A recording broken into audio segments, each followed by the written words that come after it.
संघाचं मुखपत्र असलेल्या ऑर्गनायझर मासिकातून झालेली टीका अजित पवारांच्या राष्ट्रवादीला चांगलीच झोंबली आहे। असे लेख लिहून महायुतीमध्ये मिठाचा खडा टाकू नका असा तिखट सूर अजित पवारांच्या राष्ट्रवादीने लावलाय।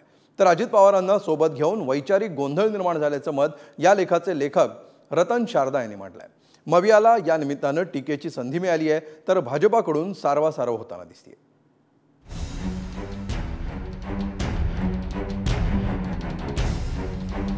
एनडीए सरकार स्थापन झाल्यानंतर राष्ट्रीय स्वयंसेवक संघाकडून भाजपाला कान पिसक्या देण्यात आल्यात। प्रचारात मर्यादा ओलांडल्याचं खडेबोल सरसंघचालक मोहन भागवत यांनी जाहीरपणे सुनावल्यानंतर संघाचं मुखपत्र असलेल्या ऑर्गनायझर या मुखपत्रातूनही भाजपाच्या त्रुटींवर बोट ठेवण्यात आलं।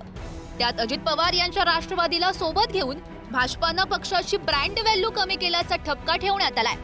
संघाच्या मुखपत्रातील ही टीका आता अजित पवारांच्या राष्ट्रवादीला चांगलीच झोंबली आहे। अजित पवार यांच्या राष्ट्रवादीचे प्रवक्ते सूरज चव्हाण यांनी ट्विट करत महायुतीमध्ये मिठाचा खडा टाकू नका असा जाहीर सल्लाही दिलाय। भारतीय जनता पार्टीचा विजय झाला तर संघाच्या शिस्तबद्ध नियोजनामुळे आणि पराजय झाला तर अजितदादांमुळे। महाराष्ट्राच्या जनतेचा कौल रोष कुणावर आहे हे समजून घ्या। लिहिता आणि बोलता आम्हाला पण येतं। लेख लिहून महायुतीमध्ये मिठाचा खडा टाकू नका। मला वाटतं ज्या कोणी व्यक्तीने हा लेख लिहिला आहे कदाचित त्या व्यक्तीचा महाराष्ट्राचा कनेक्ट नसावा, म्हणून अशा पद्धतीचा लेख त्यांनी लिहिलेला आहे। महाराष्ट्रामध्ये जनतेचा रोष हा कुणाच्या विरोधात होता हे त्यांनी आधी पाहायला पाहिजे होतं। संघाची भूमिका आम्ही पाहत आलेलो आहे। नेहमी भारतीय जनता पार्टीचा कुठे विजय झाला की संघाच्या शिस्तबद्ध नियोजनामुळे विजय झाला म्हणायचं आणि पराजय झाला तर आमच्या नेत्यावरती खापर फोडायचं। कुठेतरी आम्हाला वाटतंय आमचं ब्रँड डॅमेज करण्याचा हेतू त्यांचा दिसतोय आणि ज्यांनी कोणी लेख लिहिला आहे त्याचा महाराष्ट्राशी संबंध दिसत नाही। त्यांनी सगळ्यांना अनेकांवर टीका केलेली आहे।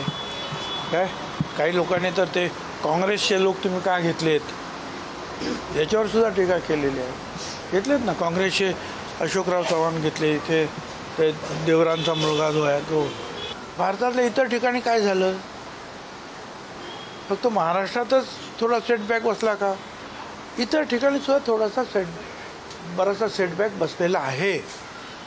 म्हणून तर मग हे जे आहेत नितीश कुमार आणि काय चंद्राबाबू वगैरे त्यांना घेऊन जे आहे सगळं व्यवस्थित सरकार करावं लागलं जे अलायन्सचं।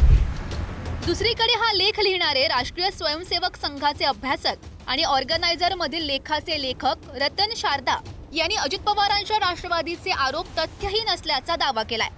संघानं आपलं काम केलं मात्र भाजप कमी पडला असं सांगत अजित पवारांना सोबत घेऊन भाजपानं महाराष्ट्रामध्ये वैचारिक गोंधळ निर्माण केल्याचं मत त्यांनी व्यक्त केलंय। एनसीपीला बीजेपीचे वोट मिळाले नाहीत, बीजेपीला एनसीपीचे वोट मिळाले नाही हे दिसतं आपल्याला।